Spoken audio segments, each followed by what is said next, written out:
bikin puisi ya saya harus dapat memilih kata ini, kata yang paling tepat untuk mengatakan sesuatu itu pakai kata apa gitu loh. Ketika misalnya saya harus mengatakan saya rindu padamu, harus pakai kata apa tuh gitu kan. Apa hanya sebatas saya rindu padamu atau seperti apa gitu, atau mungkin ada rindu yang harus dibayar lunas.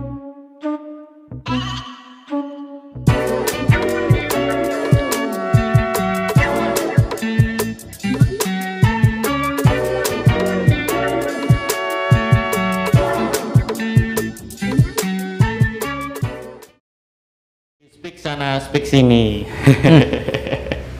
Ya, langsung saja. Hari ini aku bangkit mau nyepik salah satu penyair ternama dan kenamaan di Kabupaten Purbalingga, Banyumas Raya, Jawa Tengah, Indonesia. Mas Rian Rahman. Assalamualaikum warahmatullahi wabarakatuh. Aja overdose ngarannya lah, terkenal seantero. Biasa bae lah Mas. Ora terkenal ora. Wong terkenal iki resah. Kenapa resah? Mbok dioyok-oyok nang anu we, copet.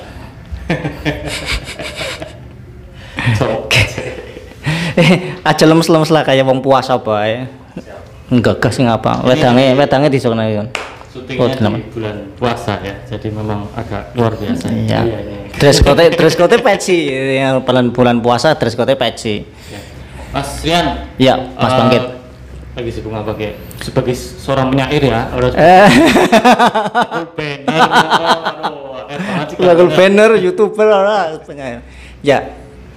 Ya sibuk apa ya? Sibuknya ya paling yang penyair yang nek jenengan ngarani ini penyair ya sibuknya yang gawe puisi. Gue paling seminggu dadi siji. Suwe temen kok. Biasanya kan penyair berpengalaman nyekal laptop langsung ujar-ujar yang gawe puisi gampang pok. Kenapa? Susah? Ya ada sebagian orang yang beranggapan bahwa bikin puisi itu gampang ya.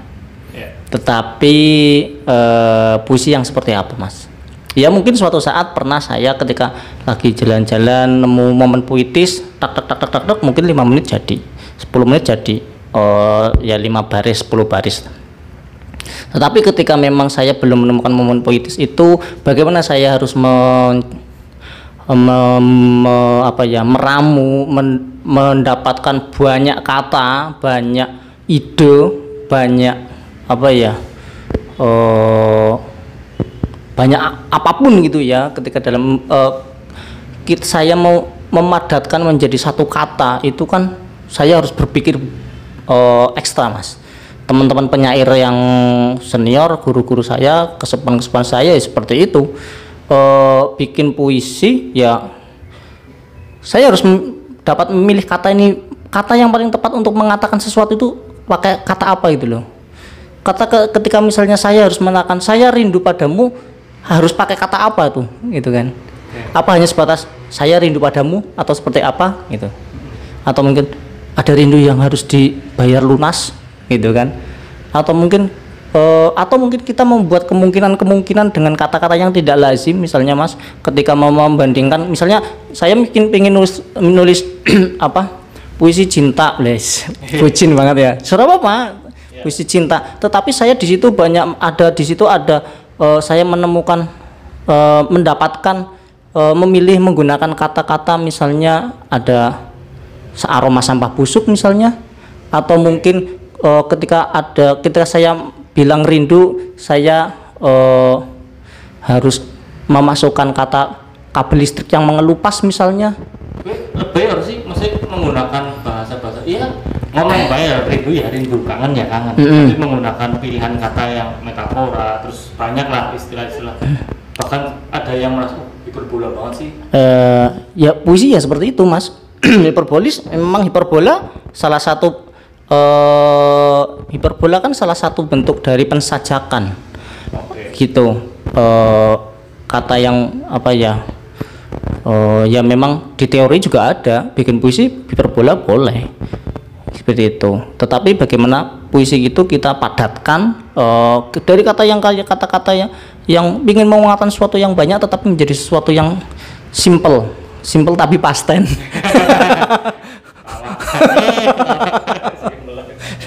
Iya, lu yang tahu kuliah nang sastra Inggris ya tadi simple tapi pasten.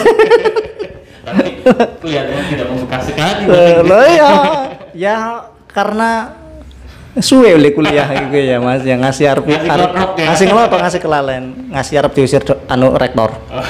Bro, dari sebuah proses puisi, kita ngomong proses puisi. Karena ini penyair yang saya kenal beberapa tahun terakhir ini memang selalu punya energi lebih kalau membahas puisi, mencipta puisi, bahkan membaca puisi. Yang paling susah dalam proses membuat karya puisi sih sebenarnya iya. Sebenarnya ya itu Mas tadi yang seperti saya sampaikan. Kayak dokter kayak pejabat. Ya seperti yang saya sampaikan tadi Mas. Yang mana? Iya. Iya, yang paling susah bagaimana saya harus memilih kata yang paling tepat untuk mengungkapkan sesuatu. Kata itu dan satu kata itu banyak mengandung makna yang ingin kita sampaikan. Itu Mas. Oke. Atau mungkin kita membuat yang tadi saya bilang kita membuat kemungkinan baru yang jarang sekali kita teman-teman pembuat puisi yang digunakan gitu loh. Kita bisa beratraksi dengan kata-kata. Bagaimana kita bisa kata-kata yang tadinya tidak lazim digunakan dalam sebuah puisi. Bagaimana agar kata-kata itu bisa matok, bisa nyambung dan bisa timbul bunyinya, timbul maknanya, dan maknanya tidak ngambiang kemana-mana, tetap dengan fokus satu makna itu, satu ide itu gitu Mas. Ya, berarti memang mungkin satu kata misalnya rindu itu buat satu orang bisa bermakna rindu atau dipecah oleh penyair-penyair yang lain dengan bahasa-bahasa yang berbeda. Betul. Kita bisa membayangkan, kita bisa menganalogikan rindu itu sebagai apa. Seorang penyair itu akan banyak sekali analogi-analogi tentang satu kata, satu tema. Tadi misalnya rindu, kita membayangkan rindu itu apa sih sebenarnya gitu kan. Kalau misalnya rindu hanya, kalau mungkin teman-teman yang awam rindu mungkin hanya sebatas aku kangen karo kok, pingin suwe ra ketemu rindu gitu, LDR. Tapi bagaimana orang yang setiap hari ketemu dia selalu rindu? Ada nggak yang seperti itu? Ada. Contohnya siapa? Istri saya. Istri saya nggak ketemu satu hari itu rasanya seperti 24 jam.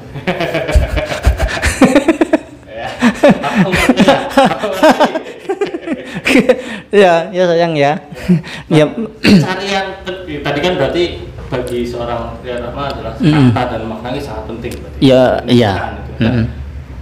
Untuk mencari itu, pilihan kata itu muncul memang dari sebuah renungan ning pojok kamar atau memang ada proses processing, memang apa ya? Kan kita mengenal sastra kamar gitu ya. Iya. Gitu. Terus mungkin kadang pelajaran bahasa Indonesia kok nggak puisi, 10 menit gak puisi, jam juga kesusahan. Nah, penemuan katanya dan makna di mana sebenarnya seorang penyair menemukan itu? Membaca. Kita banyak membaca. Kita harus banyak membaca. Bacanya baca apa sih Mas?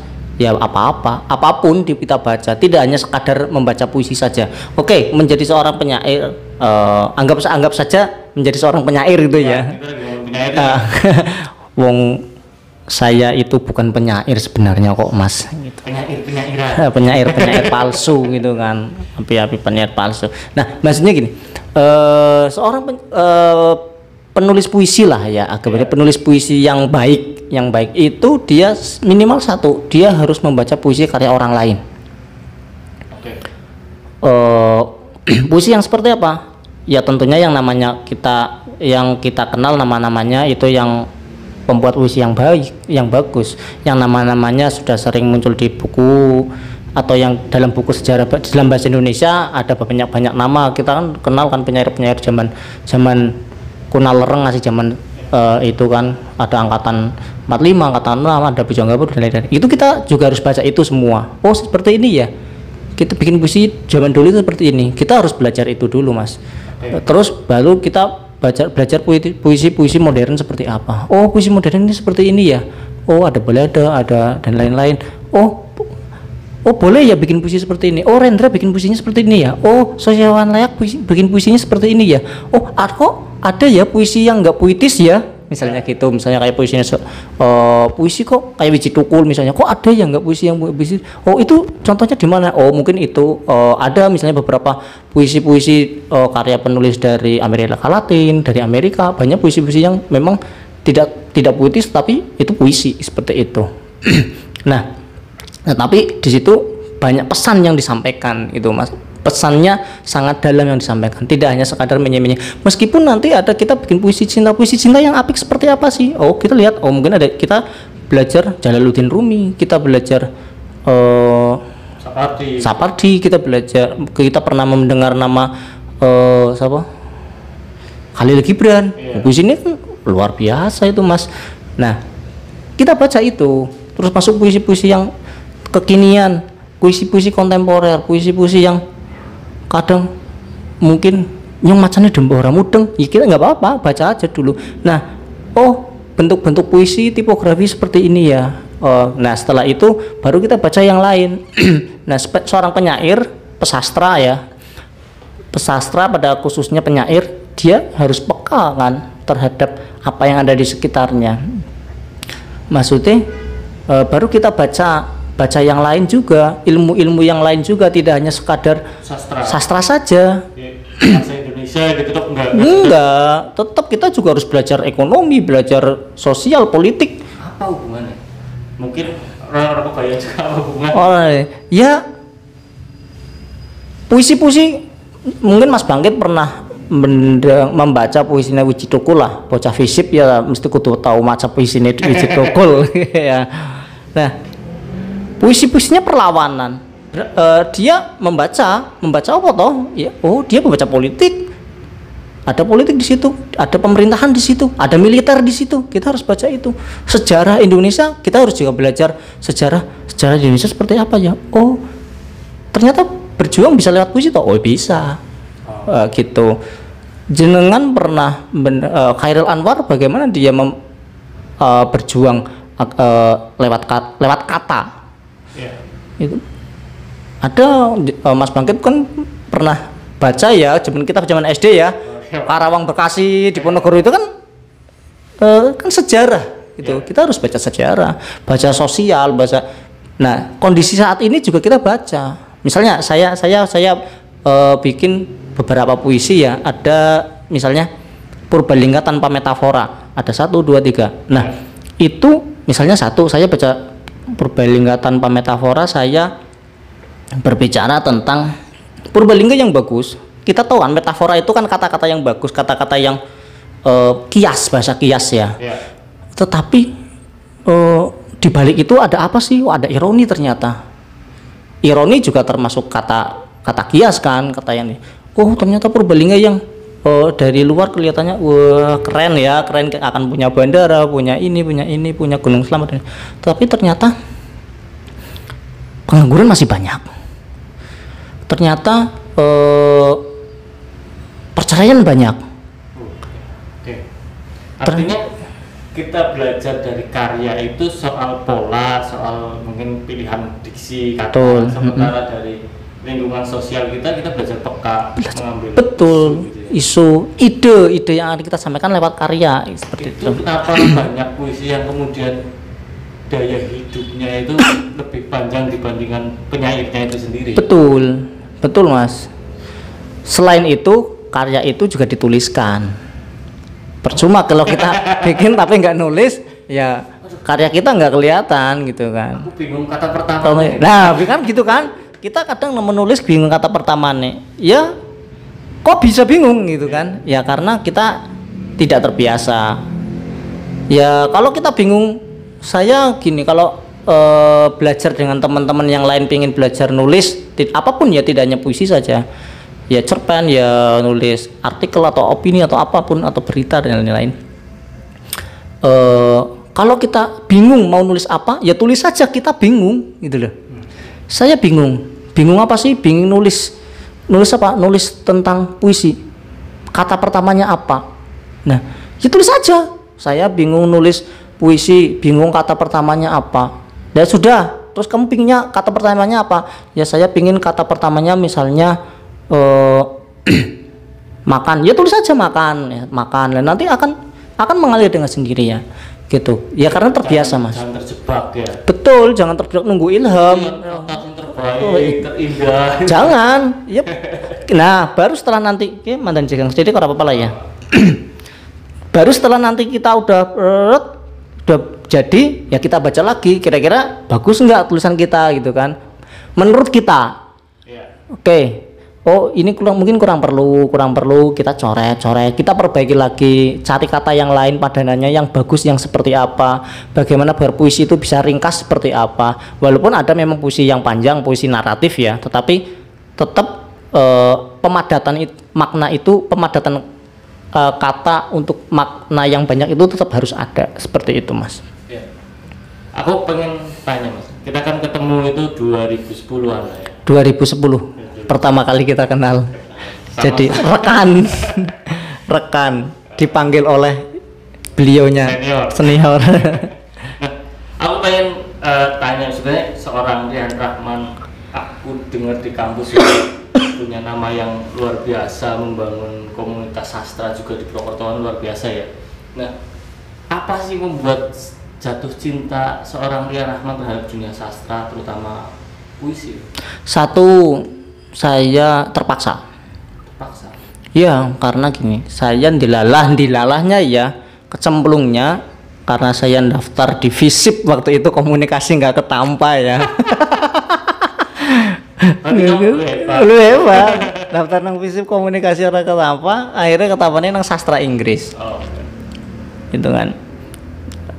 Ya, sing notabene bocah sastra ya kudu setidaknya seneng sastra lah.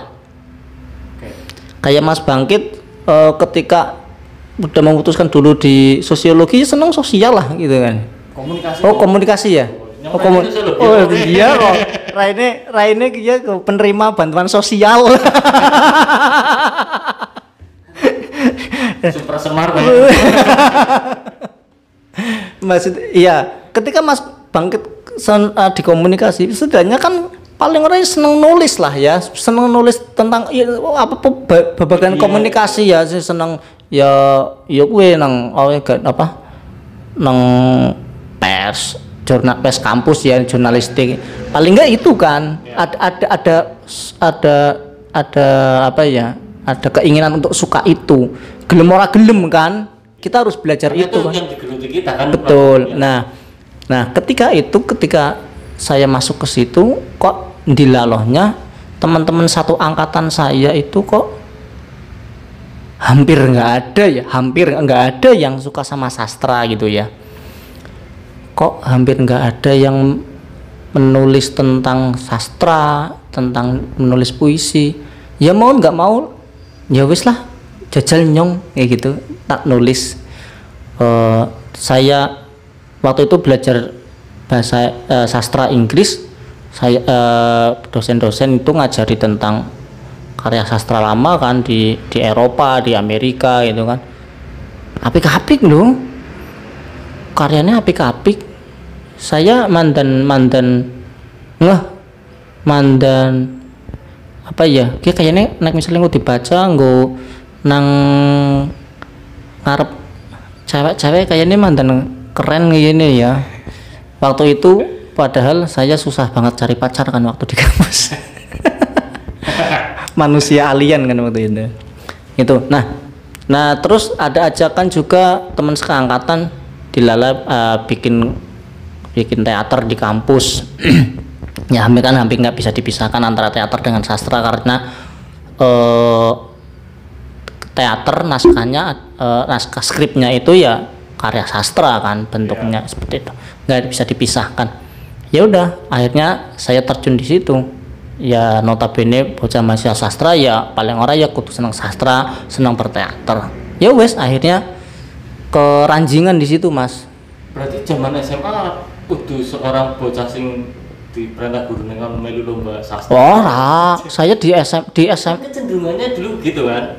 Iya. Orang yang kuliah di sastra adalah orang yang zaman sekolah itu pernah punya track record lah, itu lomba baca puisi sering menang itu ya. Enggak, saya enggak Mas. Saya di SMP, SMA itu termasuk manusia bodoh. Iya, inferior maksudnya gitu. Meskipun di SD saya paling pintar. Tapi nang SMP jebulane jebulane nang SMP nyong bodoh banget ya. Ya nyatane wong nang SD pinggiran pelosok adoh banget sekang kota ya Mas ya, begitu ting mentungul sekolah nang SMP siji Kebumen kota ya, pinggir ana sanding alun-alun ya. Jebulane nyong goblok temen ya gitu. Mending zaman SMP kanca-kancane nyong juga akeh. Saya dari daerah yang banyak preman nih Mas nyong zaman SMP senengnya gelut walaupun kalahan gitu. Gitu nggak ada kepikiran suka dengan sastra, cuma memang SD saya memang memang SD suka membaca dari tidak hanya SD, TK, sebelum TK pun saya sudah suka membaca karena ibu saya adalah guru SD.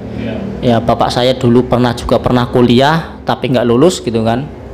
Ya setidaknya saya oleh ibu dicekoki buku-buku, dibawakan pulang dari sekolahan buku perpustakaan seperti itu ya untuk baca seperti itu. Tapi praktis SMP SMA ya saya nggak tertarik sama sekali dengan seperti itu. Ya ini yang sekolah baik, bali sekolah dolan udut terus anak rombongan gelutan ya wis ketok.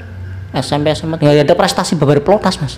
Berarti memang di kampus ya. Kampus yang membentuk saya. Karya siapa bro yang membuat seorang Riaswan? Oke. Puisi kan sastra kan banyak ya. Kalau kita ngomong sastra kan banyak. Tentu dimanapun lah orang yang baru mengenal sastra seperti saya waktu itu ya Chairil Anwar jadi ini ya jadi apa ya jadi istilahnya jadi dewane lah carane ya. Sama Bekasi apa puisi aku? Ya tentu puisi aku yang jadi hampir semua lah ketika saya curiga ya saya menduga hampir semua ketika baru kenal sastra baru kenal Chairil Anwar itu keren banget kenal Chairil Anwar gitu kan. Terus gayanya juga akan berpengaruh pada kita. Dilalanya selama kuliah saya bohemian kok Mas seperti dia, cuma nggak bedanya saya tidak bermain perempuan gitu kan. Iya Chairil Anwar kan bermain perempuan gitu kan, bahkan bermain pelacur gitu kan. Bedanya saya nggak bermain perempuan karena setiap ada perempuan yang saya dekati nggak ada yang mau menjauh dulu. Gitu. Apa sih anggar dirimu deh dalam karyanya Chairil Anwar kayak apa? Karyanya dia itu kayak apa menurutmu? Apa ya? Candu Mas. Candu. Maksudnya gini, karya itu bisa membangun semangat orang untuk menulis. Setidaknya meniru seperti dia. Ada giroh untuk menulis puisi seperti dia. Ada keinginan untuk menulis puisi seperti itu. Nah baru setelah itu di kampus saya kenal dengan teman-teman penyair di Purwokerto yang memang namanya sudah sering muncul di media massa. Saya waktu itu ada Pak Darmadi, almarhum Pak Masud, ada almarhum Pak termasuk Purbalingga Bang Haryono Sukiran, termasuk saya juga intinya baca karya teman-teman yang lain juga kan, teman-teman yang di media massa. Setiap minggu saya selalu tidak lupa baca, tidak absen baca koran di bakul koran pinggir gili engko nek anak karyane wong Purbalingga apa wong Purwokerto tuku nek ora ya ora. Tuh ketika saya ngirim karyanya saya masuk cetak tuku gitu. Ya itu clipping. Iya yang kedua karena memang karena saya waktu itu karena bohemian itu ya, selain di sastra saya di teater saya juga dilalahnya bikin pecinta alam juga ya wes klop lah gitu kan wes gitu sampai akhirnya kuliahnya terbengkalai. Tetapi ya dari situ saya menemukan bahwa Jati diri saya di situ memang mas. Jati diri unsut. Rong SKS. Tapi wajib. Masih. Buat apa ini? Oke. Punya Pak Heri ya. Heri peternakan. Halo Pak, sehat Pak. Saya jelas Pak Dodi. Oh, Pak Dodi ya. Gitu.